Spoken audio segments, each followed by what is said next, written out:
우리가 이제 세 번째 시대에 되네요. 자, 우리가 성경의 66권의 시대를 몇 개의 시대로 나눈가요? 10개의 시대다. 10개의 시대. 첫 번째 시작, 창조의 시대. 두 번째, 족장 시대. 세 번째, 광야 시대. 네 번째, 가나안 시대. 그죠? 가나안 시대 혹은 사사 시대. 다섯 번째, 동일왕정 시대. 여섯 번째, 분열왕국 시대. 일곱 번째, 포로 시대. 여덟 번째, 포로 이후 시대. 그 다음에 예수 시대, 그 다음에 교회 시대라고 10개로 나누고 있습니다. 뭐 11개도 나눌 수도 있고 12개도 나누고 수 있는데 우리 손가락이 몇 개? 하나님이 11계명 안 주고 10계명 준 것은 11개 되면 까먹을 걸까봐 손가락 하나하나 세면서 외우라고 10계명을 주셨다. 그렇게 제가 설명을 했죠. 12계명 줬으면 미쳐버리는 거야. 하나님 원망하는 거야. 그래도 머리가 나쁜데 말이야. 하나님, 자비로운 하나님이 왜 투기를 주셨을까 하듯이 원래 전통적으로는 성경에 있는 시대를 12시대로 나누기도 했어요. 그래서 여러분들이 머리를 안정시키기 위해서 제가 10개의 시대로 줄여서 지금 소개하는 겁니다. 오늘 무슨 시대? 광야. 광야 한자로 한번 써볼까?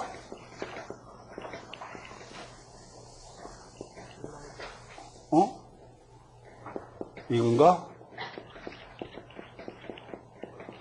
광야. 넓을 광자예요. 넓을 광자. 넓은 평야 이런 뜻이죠. 한자로. 근데 사실은 광야 그러면 좀 잘못된 번역이에요. 사실은 광야보다도 더 어울리는 단어가 뭐냐면 이건 누가 읽어볼까요?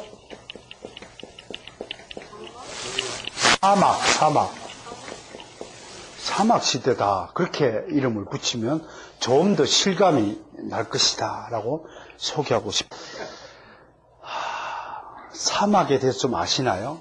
사막에 가보신 분? 안 가보셨어요?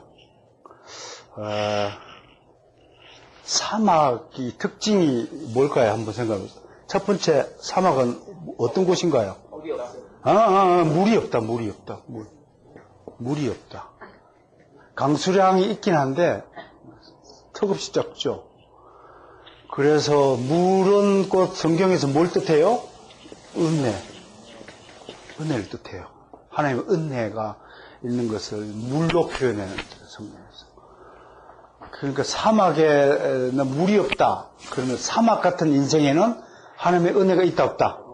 없다라고 해석할 수 있는 거죠. 그러니까 우리가 지금 다루고 있는 이 광야 시대의 이야기는 sad story, 약간 슬픈 이야기가 되겠죠. 왜냐하면 은혜가 사라진 곳에, 물론 하나님이 은혜가 없다 해서 안 키운 건 아니에요. 자식이 속을 썩인다고 먹이는 것까지 포기하지는 않잖아. 근데 별로 기쁘지는 않지. 자식이 속을 썩이면. 그렇죠? 속 썩이는 자식 두신 분 손 들어봐요. 오, 복을 받은 사람들도 있구나. 이야, 자식들이 속을 안 썩여. 무슨 이런 자식들이 있냐. 자식은 속을 썩이라고 있는 거예요. 광야시대가 왜 있냐면, 여러분, 광야시대 때 이스라엘 백성들이 모진 훈련을 받잖아요. 그죠? 왜 우리를 젖과 꿀이 흐르는 가나안 땅에 살게 내버려 두지 않고 왜 이집트 애굽에다가 집어넣어서 430년 동안 온갖 고진 생활을 다 겪더니 끌고 나와서는 또 젖과 꿀이 흐르는 땅이 아니라 미디안 광야라는 사막 가운데로 집어넣으신 하나님이시거든. 그러니까 이스라엘 백성의 입장이 어떻게 처음부터 볼이 어떻게 돼? 이만큼 튀어나왔어. 이만큼 튀어나왔다고. 누가? 이스라엘 백성들이. 왜 튀어나왔어? 불만 세상에 이스라엘 역사 중에서 이스라엘 백성들이 하나님께 가장 큰 불만을 나타낸 시기가 바로 요 시기야. 우리 인생 중에서 가장 불만이 많았던 시절이 언제일까? 학생 시절이야. 공부하는 시절이야. 공부 좋아하는 사람 손 들어봐. 나 빼고. 공부 얼마나 지금, 저기 학생님, 몇 학년이세요? 네. 오, 공부하기 재미있어요? 아니, 정답이야. 아무튼 배우고 훈련받는 시기가 제일 힘든 시기라는 사실이야. 아무도 공부하기 좋아하는 사람 없어. 아무도 배우는 거 좋아하는 사람 없어. 사실 여러분들이 이 연합예배를 드리니까 드리는 거지 좋아서 드리는 사람은 없는 것으로 봐. 얼른 끝나고 그냥 아유 대충 하지 뭐 가냐면 어떻고 가나 아니면 어떠냐. 집에 가서 빨리 드라마 봐야 되고 막 밀린 빨래가 생각이 나고 막 집에 개를 갖다 놨는데 개가 지금 뭐 어떻게 하고 있을까 속으로 별 생각을 다 하고 앉았으니까 내가 도사요. 한 30년 목회해봐. 도사 된다니까. 도사가 다른 데 있는 거 아니에요. 최도사라고. 정명의 최도사라고 얘기를 들어봤어? 은혜가 없어. 물이 없어. 사막은. 그 다음에 뭐가 특징일까요? 사막 그러면. 네, 모래. 모래밭이야 모래밭. 사람은 쌀로 살지 모래 먹고 못 삽니다. 이 사람 살 곳이 아니야. 이게 사람 살 곳이 아니야. 광야가 그런 곳이 사막이니까. 세 번째는 뭐가 있냐면 바람 잘 날이 없어. 이거를 우리가 칼바람 그래. 칼바람. 여러분 칼바람이 어떤 말인 줄 알아요? 저희가 군대에 있을 때만 해도 우리나라가 겨울에 굉장히 추웠었어요. 영하 20도, 24도 막 내려가고 38선 부근에는 보초를 쓰다는 새벽에 귀가 떨어져 나갈 것 같아요. 진짜 허 불면 바로 얼음이 되는 시절이었어요. 여성분들은 앉아서 오줌을 누지만 남자들은 서서 오줌을 누죠. 아까 우리 저 NAP 그거 하는데 앞으로 동성애자들은 오줌을 거꾸로 누는다며요.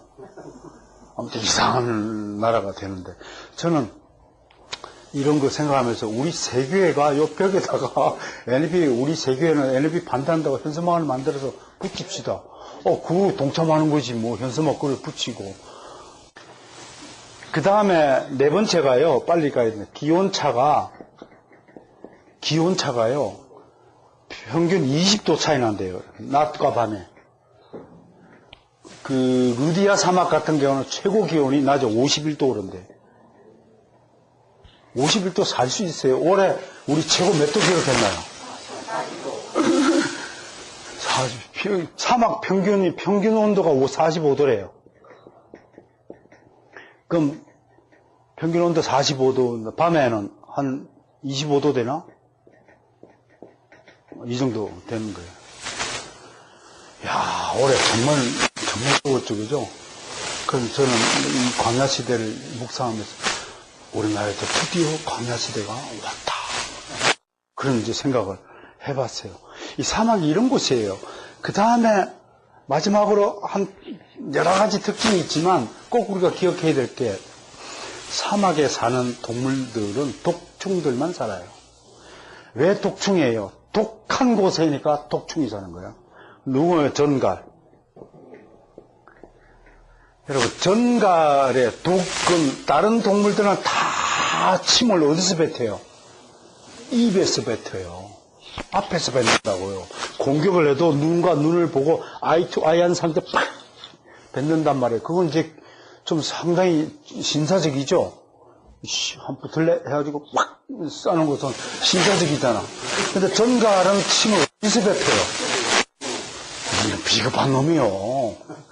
뒤로 살 돌아서 틱 하고 가버려. 그러면 이게 참 이 독이 얼마나 강한지 쏘임 받으면 7초 안에 죽는데요. 7초 안에. 덩치가 큰 사람은 이성진 목사 6.5초. 나는 한 7.5초. 그렇게 걸릴 것 같아요. 그만큼 독한 거예요. 그 전갈 같은 족속을 악인을 성경이 비유하고 있다는 거. 사막에서. 그러면 사막에 우리 광야 시대의 주인공이 누군가요? 모세죠, 그죠? 모세. 그 모세는 어떻게 사막에 40년을 살면서 전갈에 한 번도 쏘임을 받지 않았을까? 라고 생각하면 우리 결론은 뭐예요? 하나님의 극진하신 보호하심이 있었다. 봐야 돼요. 성경 어디에도 모세가 칼바람을 맞았다는 기록이 없습니다. 성경 어디에도 모세가 모래밭에서 길을 잃었다는 기록이 없습니다. 성경 어디에도 모세가 기온차 때문에 감기에 한번 걸렸다는 기록조차 없습니다. 40년을 사막에서 지내면서도 모세는 하나님의 보호하심을 받았어요. 얼마나 놀랍습니까? 사랑하는 성도 여러분, 우리가 광야시대를 다루면서 꼭 기억해야 될 것은 우리가 어떠한 환경 가운데 있다 할지라도 하나님의 은혜는 결코 중단되지 않는다는 것입니다. 이것이 우리가 받은 특별한 은혜입니다. 자, 그렇다면 이제 광야시대를 기록한 성경 이야기로 한번 들어가 보겠습니다. 자, 광야시대를 기록한 성경이 몇 권인가요? 몇 권인가요? 출애굽기, 레위기, 민수기, 신명기였어요. 4개였어요. 자, 출애굽은 애굽을 나왔다는 거죠? 애굽을 나왔다는 얘기예요. 그러면 나왔다는 얘기에서는 입애굽이 있다는 얘기죠. 그죠? 입애굽이 언제 있었느냐? 첫 번째, 언제? 언제 있었느냐? 두 번째, 몇 명이 들어갔느냐? 한번 보면요. 요 몇 명이 들어간 거는 창세기 46장에 보면 있어요. 한번 가봅시다. 창세기 46장의 기록을 봅시다.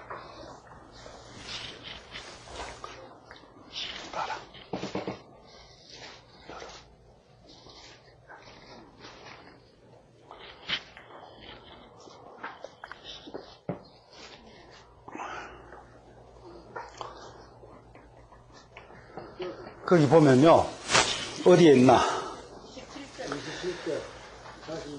아니, 9절, 8절만 한번 읽어봅니다. 시작. 애굽으로 내려간 이스라엘 가족의 이름은 이러하니라. 거기까지 봅시다. 애굽에 들어갔어요. 왜 들어갔어요? 기근이 들었다. 그러니까 이 이스라엘 팔레스타인 지역이 상당히 지중해와 동쪽에 있는 아라비아 사막의 기온의 영향을 많이 받아요. 그러니까 완전히 지중해 바람에 빵 한 방 얻어맞아서 기근이 한번 생기고 사막 바람이 불어가지고 농작물을 완전히 쓸어감으로써 또 흉작이 되고 아주 살기가 우리나라 땅은 뭐라 그래? 삼천리반 또 금수강산. 삼천리반도 금수강산을 그러는데 이스라엘 사람들은 무슨 반도? 반쪽짜리 반도예요. 반쪽짜리 반도에서 금수강산이 아니라 아주 찌그러진 냄비 강산이라고 자기들 스스로도 그렇게 인정할 만큼 가나안 땅이 살기가 좋은 곳이 아니에요.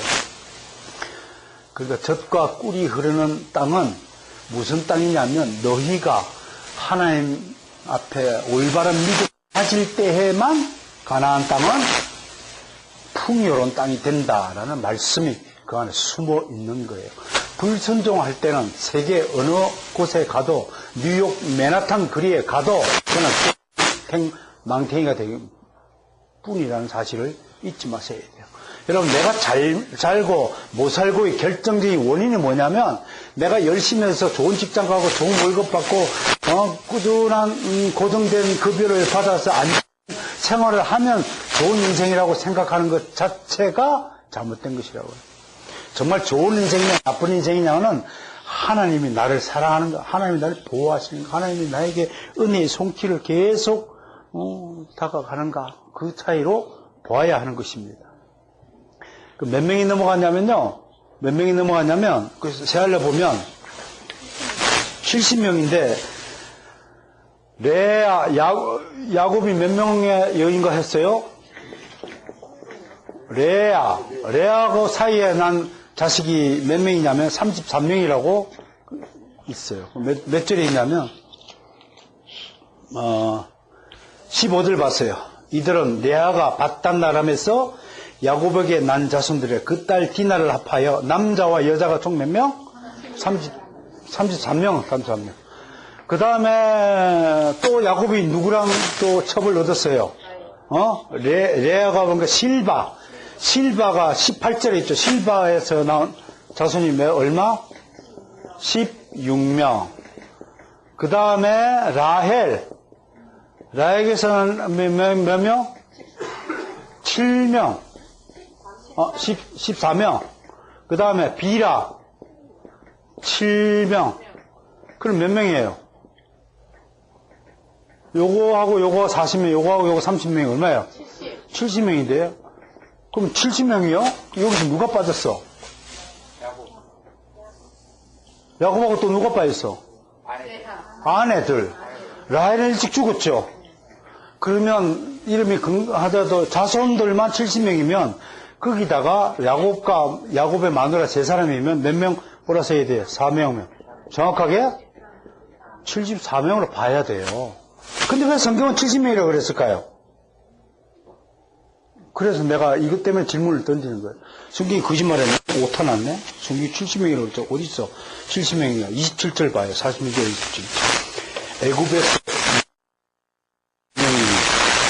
야곱의 집사람으로 애굽에 이른 자가 모두 70명이라.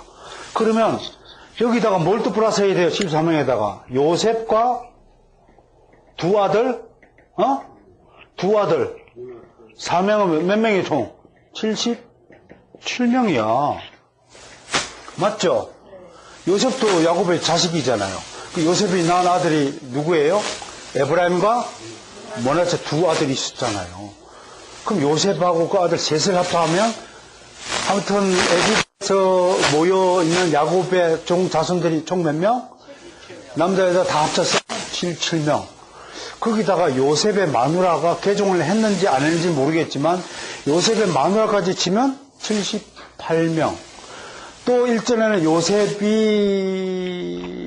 첩이 있었을까 없었을까요? 있었겠지가 아니라 의무적으로 있었대요. 의무적으로. 그러니까 그거는 성경이 언급하지 않는 것은 믿음과 관계가 없기 때문에 요셉의 마누라도 언급되지 않고 총 하면 어떻든 간에 77명의 인원이 있어야 되는데 왜 70명이라고 그랬을까? 왜 70명이라고 그랬을까? 이거는요, 70이라는 숫자가요, 확정적인 사실에 관한 숫자가 아닙니다. 우리가 성경을 번역할 때 라틴어 성경으로 번역했죠, 헬라를. 그걸 무슨 인경이라고 그래요? 70인경이라고 그래요. 70인경 그러면 70명의 사람이 번역했다라고 잘못 알고 있는데 그런 게 아니에요. 원래 번역한 사람은 12조석 중에서 6명씩 선발해서 70명 번역했어요. 그럼 70이라는 숫자가 뭔가요? 한마디로 이런 얘기예요. 하나님 나라를 구성하는 충족수를 말하는 거예요.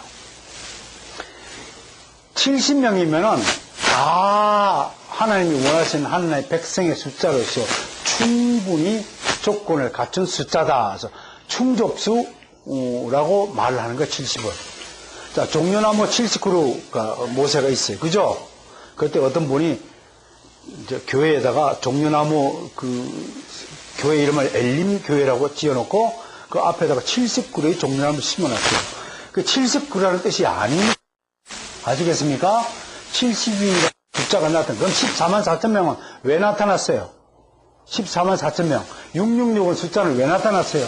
천년왕국할 때 천년의 숫자가 무엇을 의미하냐 이런 것에 대해서 좀 더 깊은 이해를 바라는 것입니다. 그래서 이런 것들을 가지고 70명이라고 그러는데 실제로 계산해 보니까 7명인데 왜 70명이 했느냐라는 의문부터 풀어주시기를 바랍니다. 이해가 됐죠? 그래서 성경을 읽다가 아무 생각이 없는 사람은 이런 것도 발견도 못하고 그냥 평생 지내가 다니는 거예요.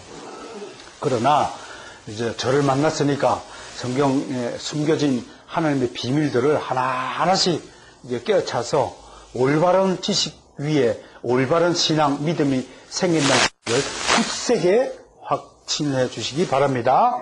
두 번째, 그러면 언제 애굽했는가를 알기 위해서는 애굽의 역사를 좀 이해하셔야 돼. 애굽의 역사를 조금 공부하셔야 성경의 기록이 좀 실감 있게 다가와요. 내가 이렇게 한참 뜯을 때는 요거를 이렇게 싹 와서 나와서 지우는 거야. 그걸 네 아빠가 이렇게 한 거야, 여기서. 무슨 말 알겠니? 요걸 좀 한번 지워봐. 요거 와서 여기까지 지워. 한번 연습해봐. 이것도 연습을 해야 돼. 그렇지, 빨리. 너 때문에 네 아빠가 사는 거야. 오케이, 됐어. 자, 애굽을 우리 정식적으로 이집트 그러죠, 이집트.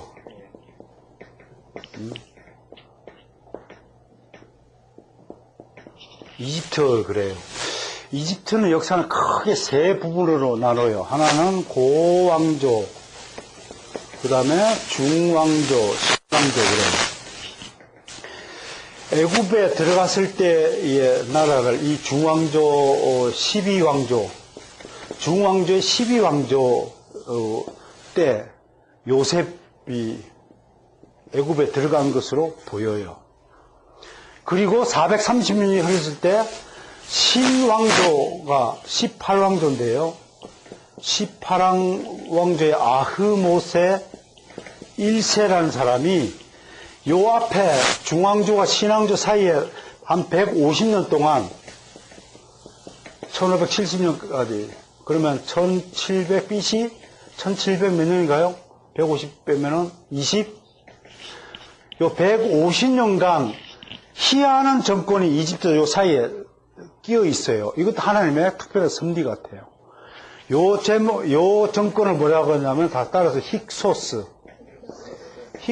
정권이에요.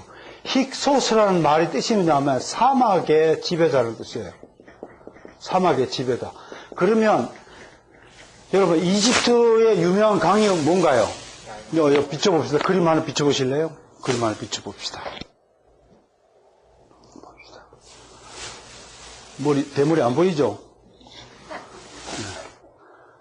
여기 보시면 나일강 저기 보이죠? 왼쪽에 보여요? 나일강? 조금 나일강 위치가 좀 잘못됐어요. 요쪽으로 요 사이로 옮겨져야 돼요. 여기서부터 이렇게 여기가 삼각주예요. 여기가 삼각주 이렇게 보여요. 그럼 요 위가 우리는 여기가 위지만 실질로 지도에서 요 부분이 위쪽이에요. 그래서 요거를 상나일강 유역이라고 하고 요거를 하나일강 유역이라고 해요. 아시겠어요? 아래쪽에 사는 것이 좋을까요? 위쪽에 사는 것이 좋을까요? 위가 좋다고? 참 무서워. 낙동강 꼭대기에 사는 게 좋아요? 저 아래 하구 쪽이 좋아요? 삼각조가 왜 살기 좋아요? 땅이 좋잖아요. 흐르기도 하고 물이 많고 편하고. 저 김해평야가 어디 생겼어요? 지리 공부까지 해야 되나 이거 참말로. 이 나일강이 여기 있어요. 여기서 생긴 도시 이름이 알렉산드리아. 알렉산더 대왕이 저 훗날 세운 도시가 여기 있단 말이에요. 그리고 알렉산드리아 도서관은 세계 불가 사이에 속하는 건물입니다. 그렇게 되어 있어요. 그러면 여기가 어디예요? 여기가. 어디까지가 애굽 땅이에요? 여기까지, 요렇게 그어서, 요 안으로 애굽 땅이에요. 그런데 애굽 땅은, 이집트는 원래 요렇게 잘라 있어요. 지도상으로 보면. 근데 나머지 이 나일강변 이외에는 옛날에는 쓸모 있는 땅이 아니다. 전부 사막이야, 여기가. 전부 사막이야. 그러니까 요 주변에, 강 주변에만 살고 있었어요. 그러니까 강 주변에 있는 땅이 뭐 어딘가, 여기가. 고센. 여기가 중나일강 유역된단 말이에요. 그러니까, 야곱의 일행을 바로왕이 요셉 국무총리 때문에 이곳에다가 거주지를 준 것은 엄청난 특혜라는 거예요. 엄청난 특혜. 나일강 유역에다가, 이스라엘 백성이 팔레스타인에서 내려온, 보세요. 여기가 다 사막이에요, 사막. 사막이에요. 예수님이 세례받고 내려온 것이 유대 광야죠? 유대 광야. 여기 네겝의 광야. 가데스 바네아. 신광야. 여기가, 이쪽이 뭐예요? 미디안 광야. 그 위가 아라비아 광야. 전부 사막으로 둘러싸이는 동네예요. 우리 한국에 사막이 혹시 있는 거 보셨어요? 대천 해수욕장 모래바람을 또 사막이라고 우기는 사람이 있나요? 경포대 해수욕장 사막 맞다 그런 사람이 있나요? 사막 그런 곳이 아니에요. 모래 쌓인 곳이 아니에요. 어마어마한 곳이에요. 이게 지도를 보면요. 그러니까 그런 차원에서 사막의 지배자를 그러니까 사막에서 출현하여 이집트 나일강에 살고 싶어 안 살고 싶어요? 살고 싶으면 쳐들어온 거예요. 그 힉소스가 누구냐 그러면 힉소스를 셈의 후예들이라고 그래요. 역사가들은 셈의 후예들이 저 위쪽에 사막 가운데서 살아보니 사람 살 곳이 못 돼. 그래서 이분들이 다른 민족을 정복하기 위해서 만드는 신무기가 있어요. 이 힉소스 사람들이 만드는 최초의 무기가 뭐냐면 전차예요. 전차. 이걸 그다음 나중에 이집트의 바로왕, 파라오들이 그대로 도용해가지고 모세를 추격할 때 이 전차 타고 추격한단 말이에요. 그러면 셈은 누군가요? 셈은 노아의 큰아들이 셈이에요. 셈이 몇 아들 낳았어요? 5명의 아들을 낳아요. 그 중에 정권이 누구한테 넘어가요? 셋째인 아르박삭한테 주도권이 넘어가요. 셋째, 제가 몇째 아들이라고요? 셋째가 보통 역사를 일으킨다고 눈이 강조하잖아요. 그러니까 셋째 아들 보고는 딸 무조건 줘. 무조건 줘도 돼. 내가 보장해. 아무튼 힉소스 정권이 있는데 요 정권 때까지는 아주 애굽에 내려간 이스라엘 백성들이 대접을 받았단 말이에요. 자, 그런데 출애굽 보세요. 출애굽 가봅시다. 출애굽기 1장 8절 봅시다. 1장 8절.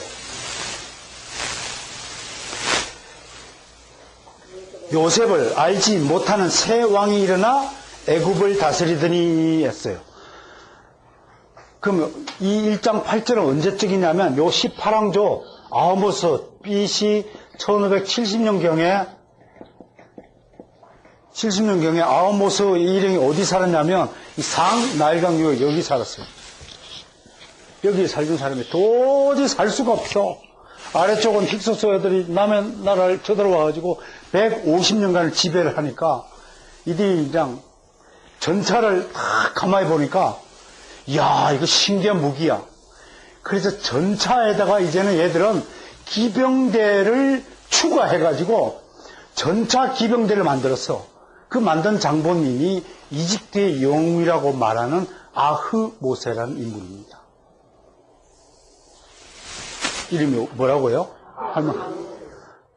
군사님, 천국 가면 베드로가 전차 기병대를 만든 최초의 인물이 누구냐 그러면 아흐모세. 이거 기억하세요. 아흐모세가 만들었어요. 그 모세가 힉소스 정권을 무너뜨려요. 무너뜨리고 이집트의 신왕조를 개국해요. 왕조가 왜 다른 건 뭐예요? 우리가 정권을 차지할 때마다 바뀔 때마다 뭐라 그래요? 이시조선이라고 해요. 조선. 이시왕조잖아요. 고려는 왕시조선이에요. 고구려는 주시조선이에요. 그러니까 우리 역사상에서 한 번도 정권을 잡아보지 못한 성씨가 있어요. 많아요. 우리 최규하 전 대통령을 배출한 집안이요. 왜 이래 시방. 전시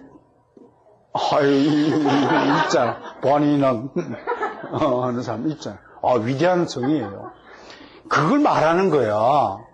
그걸 말하는 거야. 정권을 잡으면. 그러니까 아흐모세라는 정권을 잡아갖고 힉소스를 내모니까 힉소스는 누구의 후예들? 셈의 후예들이니까 이스라엘 야곱의 후손들하고 친해 안 친해요? 친하니까 대접을 해준 거야. 150년 동안 대접받았어. 그 앞에 또 13왕조부터 17왕조까지 고통을 겪었어. 근데 이 아모스가 집권하자마자 아주 힉소스 정권의 보호를 받고 고센 땅에서 호의식 하던 이스라엘 백성이 눈에 가시처럼 미운 거야. 그래가지고 갑자기 그냥 팍 해서 다 불러들여! 다 잡아들여! 그 종살이를 시킨 거예요. 에? 그게 1장 8절 얘기야. 요셉을 알지 못하는 새와. 저기, 우리가 요셉의 후예들인데요. 그랬더니, 요셉이 누군데? 아우, 모세가 그랬더니, 나하고 요셉이 무슨 관계냐? 너희들 앞으로 나의 종이 되라. 해가지고, 이분들이 나중에, 람셋과 비돔이라는 국고성이 뭔가요? 성경 국고성 뭐예요? 나라 곳간 창고 짓는데, 창고가 어느 정도 크냐면요, 우리처럼 이렇게 요 조그만 이런 창고가 아니에요. 어마어마한 거대한 산 같은 창고를 거기다 곡식 다 쌓아두는 거예요. 누구 곡식? 왕이 먹을 곡식. 왕이 차고한 보물들. 그걸 무슨 형태로 지었다고요? 피라미드. 그렇지, 잘하고 있어. 그 피라미드로 그렇게 지었단 말이에요. 지금도 피라미드를 삐덕삐덕 마치라고 하는 소리 같습니다. 예. 5분 안에 마치도록 하겠습니다. 뭐 빨리 마치면 저도 편해요. 내가 못한다고 이렇게 땀을 흘리면서 이걸 돌머리들 때려놓고 이걸 악구 못해서 사고 말이야. 필요가 뭐가 있겠어. 빨리 마칠게, 그럼. 기분 나쁘 죽으면 또 빨리 마치래. 자, 애굽의 역사와 함께하는 출애굽기에 조금 눈을 떴나요? 그렇게 해서 핍박을 받으니까 BC 1446년에 드디어 하나님이 누구에게 나타나요? 모세에게 나타나요. 그 고통 속에서도 하나님은 한 사람을 지목했어요. 모세예요. 모세의 뜻이 뭔가요? 물에서 건져 올리다. 그렇게 모세를 불렀어요. 그 모세가 드디어 백성들을 이끌고 이제 애굽을 빠져나오는 겁니다. 이 빠져나올 때의 왕 이름이 아멘, 어디냐면, 어디 있는데, 나도 이제 머리가 다 됐습니다.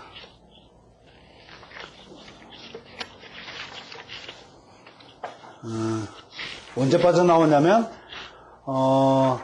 이 신왕조 중에서 유명한 왕 좀 거론하고 보셨다. 여기에 6대 왕이요. 아흐모세 18왕조에 1대 왕이 아흐모세면 6대 왕이 그 옛날에 그 용산에 와가지고 그 전시했던 왕 이름이에요. 그 누구냐면, 투트모스 3세예요. 혹시 들어보셨나요? 투트모스 3세가 있고, 그 아들이 누구냐면 7대인데요. 그 아들이 이름이 아멘호텝이에요. 네, 아멘호텝 3세라고 해요. 이 사람이 바로 모세와 그가 형제가 되는 거예요. 알겠어요? 공주의 양자로 들어갔으니까요. 네? 이 사람이. 이 사람이 이제 성경에 등장하는, 출애굽 등장하는 바로라는 인물이라는 사실을, 그 바로를 이집트어로 파라오 그래, 파라오를 성경에 바로라고 기록한 것이에요. 그래서 이제 출애굽을 하는 거예요. 이 바로하고 10번의 대결을 벌이죠, 그죠? 10번의 대결을 기록한 것은 세상 그 어떤 우상보다도 하나님의 능력이 더 출중하다는 것을 세상에 증명하는 것입니다. 그런데 그 다음에 마지막으로 오늘 저걸 비춰주면서 봐야 될 게 뭐냐면, 지금까지 알려진 출애굽 경로는요, 여러분들 성경에 있는 지도 모든 것은 어디서 제작한 것이냐면 가톨릭 교회에서 제작한 것입니다. 그런데 이것을 뒤집는 새로운 루트를 발견하신 분이 계십니다. 그분이 바로 사우디아라비아 제1왕세자의 주치의로 15년간 근무했던 김성학 집사라는 분이었습니다. 그분에 의해서 그분이 사우디아라비아 안에 있는 바로 시내산 부근에 있는 모든 유물유적을 다 사진 촬영하고 또 금지된 곳까지 왕세자의 출입 허가증을 얻어가지고 들어가가지고 유물유적도 구해오고, 그러한 자료들을 전부 모아서 인천에 가보면 기독교 선교 박물관이라는 곳이 있는데, 그곳에 가서 한번 방문해 보시면 출애굽을 이렇게 했구나 한 것을 한눈에 볼 수 있습니다. 그것을 오늘 잠깐 소개하는 것으로 오늘 광야시대 1부를 끝내도록 하겠습니다. 앞으로 광야시대는 3부 이상 더 진행될 것입니다. 그러니까 올해 10월, 11월, 12월 올해까지는 광야시대를 중심으로 여러분 설명할 것입니다. 자, 지도를 봅시다. 지금까지 이 루트는요, 시내산이 시나이 반도 안에 있다라고 해서 전부 이곳으로 성지순례 다 갔어요. 이곳에 시스타 성당을 만들어 놓고 돈 받죠, 그죠? 방금 돈 받다. 여기 안에서. 근데 요곳에 위치했는 것은 결정적인 하자가 있습니다. 무슨 하자면, 첫째, 출애굽했다는데 시내산이 여전히 애굽 땅 안에 있다는 모순을 어떻게 해결할 겁니까? 여러분, 우리가 출애굽이죠? 애굽을 벗어난 거예요. 근데 여전히 시내산은 이거는 애굽 땅이에요. 애굽 땅에 있으면서 어떻게 출애굽을 했다고 말할 수 있느냐. 그 다음에 성경에 등장하는 이쪽 지역을 아무리 탐사해도 이스라엘이 이 6차 아랍 전쟁을 일으키면서 시나이 반도를 15년간 차지하고 있었어요. 15년 동안 이스라엘이 무엇을 했냐면 이곳을 샅샅이 뒤졌어요. 성경에 있는 기록이 출애굽에 관련된 기록들이 유물유적이 있는가? 한 개도 못 찾았어요. 하나도 못 찾았어요. 이 루트는. 그럼 이 루트를 왜 만들었느냐? 그러면 저기 AD 4세기에 콘스탄틴 황제가 주 313년에 기독교를 로마 제국의 유일한 종교로 공인했다 해서 그걸 기독교 공인이라고 그래요. 그 엄마가 누구냐면 셀레나라는 여인이에요. 콘스탄틴 황제는 원래 무신론자였고 하나님을 믿지 않는 아들이었는데도 불구하고 그 엄마의 믿음으로 말미암아 황제가 기독교인이 돼가지고 기독교회를 아주 보호했다라는 설로 유명합니다. 확실한 근거는 없지만.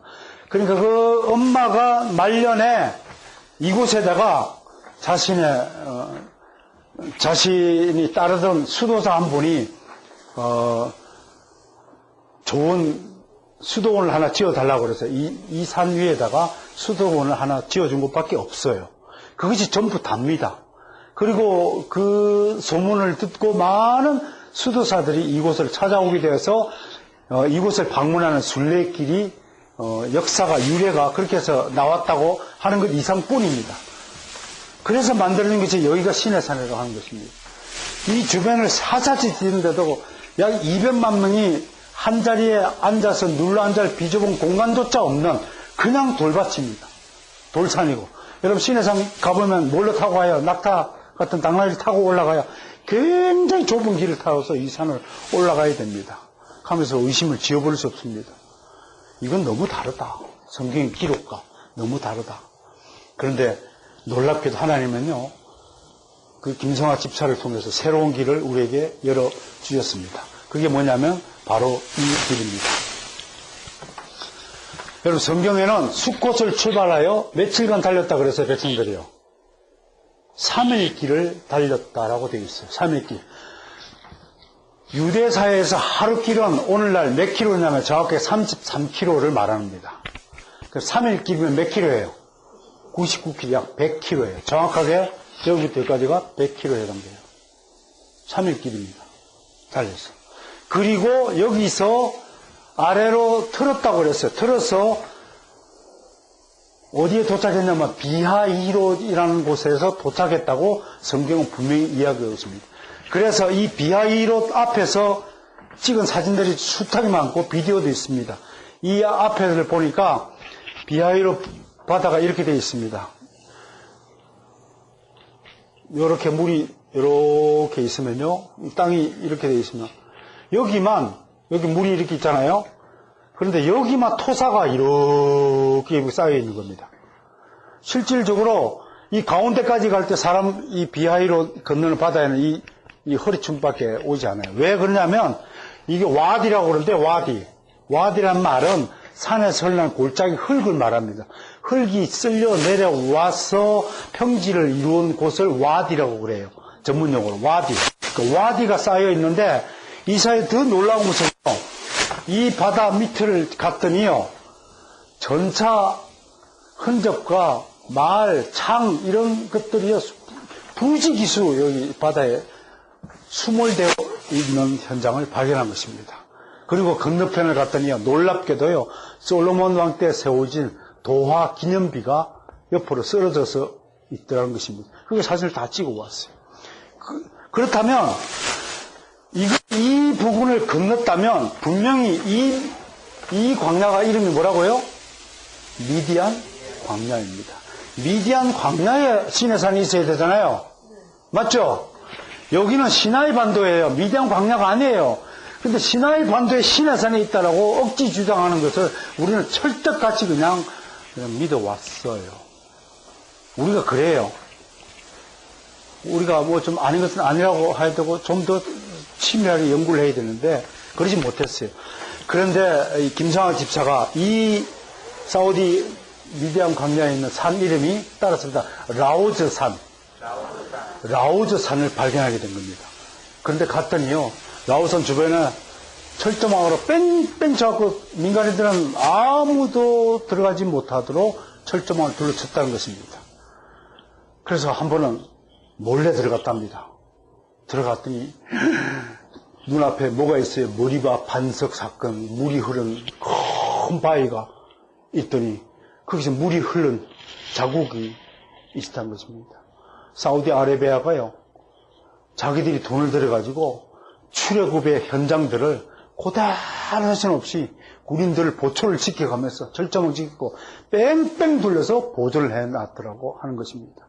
그 다음에 15차례를 방문했답니다. 그곳을. 그 다음에 못 들어가니까 왕세자한테 출입증을 얻어가지고 촥! 너 왕세자 주치요!